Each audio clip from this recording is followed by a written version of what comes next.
तर महाराष्ट्रामध्ये 8 जागांवर सध्या आता मतदान सुरू आहे। सकाळी 7 वाजल्यापासून मतदान सुरू झालंय। संपूर्ण राज्यामध्ये सरासरी 18.83% आतापर्यंत मतदान झालेलं आहे। तर ही तीनही दृश्य आपण पाहतो आहोत। अमरावतीमध्ये नवनीत राणा यांच्याकडून नुकतंच मतदान करण्यात आलेलं आहे। त्यांचे पती आणि आमदार रवी राणा यांनी देखील आपल्या मतदानाचा हक्क बजावला।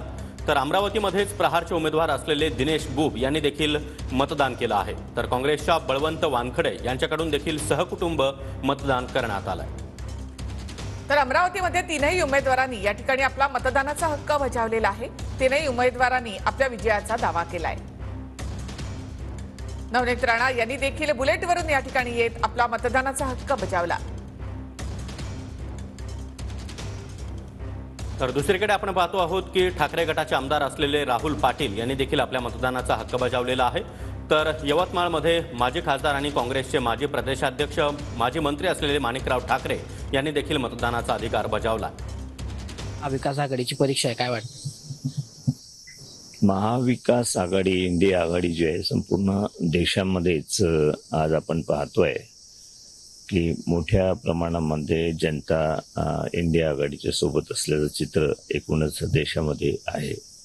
बीजेपी एक मागच्या वेळेला एक जागा जर सोडली काँग्रेस पक्षाला आणि 3-4 जागा एनसीपीला सोडल्या तर जवळजवळ सगळ्या जागा हे बीजेपी त्यावेळेच्या युतीने जिंकल्या होत्या। पण त्यानंतर आजची स्थिती एकदम विपरीत आहे। एकूणच जे वातावरण यवतमाळ वाशिममध्ये तर आम्ही 100% खात्री या ठिकाणी आहे की मोठ्या प्रचंड मताधिक्याने विजय संजय देशमुखजी जे उभे आहेत उद्धव ठाकरेजींच्या गटाचे त्यांचा विजय होईल। तर एकूणच सगळ्या जागेवर जे मतदान होईल त्यामधल्या 48 जागांपैकी माझी खात्री आहे की 35 पेक्षा जागा महाविकास आघाडीला महाराष्ट्रामध्ये मिळेल। कारण सांगलीमध्ये विशाल पाटलांविरुद्ध तिथे विश्वजित कदम आहेत, त्यांची नाराजी कायम आहे। त्या ठिकाणी सांगलीचा अजूनही प्रश्न सुटलेला नाही। सांगलींचा जे विषय घेऊन सर्वत्र म्हणजे जी चर्चा होत आहेत, मला असं वाटतंय सहपरिवार इथं मतदान करायला आले आहात। सहपरिवार आहे, अख्खं गाव परिसर पूर्ण माझा परिवार आहे आणि अतिशय उत्साहाचं वातावरण आहे। महाविकास आघाडीचा उमेदवार निवडून येतो आहे।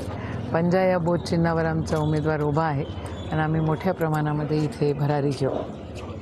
नक्कीच आपण निवडणुकीच्या प्रचारादरम्यान मोठ्या प्रमाणात सभा झाल्या, रॅल्या झाल्या आणि त्यात जे आहेत शरद पवार असोत राहुल गांधी असोत हे यांनी सभा घेतलेल्या आहेत। काय सांगाल त्याचं सभेचं काही असर पडेल का?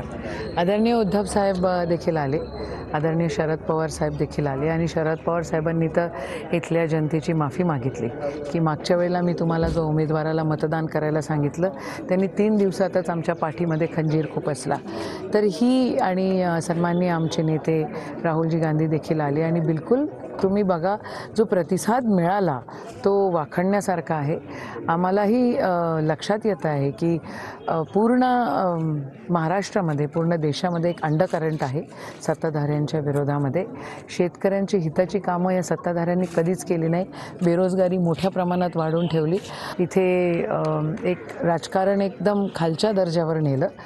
इथून महाविकास आघाडीचा उमेदवार इंडिया आघाडीचा उमेदवार निवडून येताना आम्हाला दिसतोय।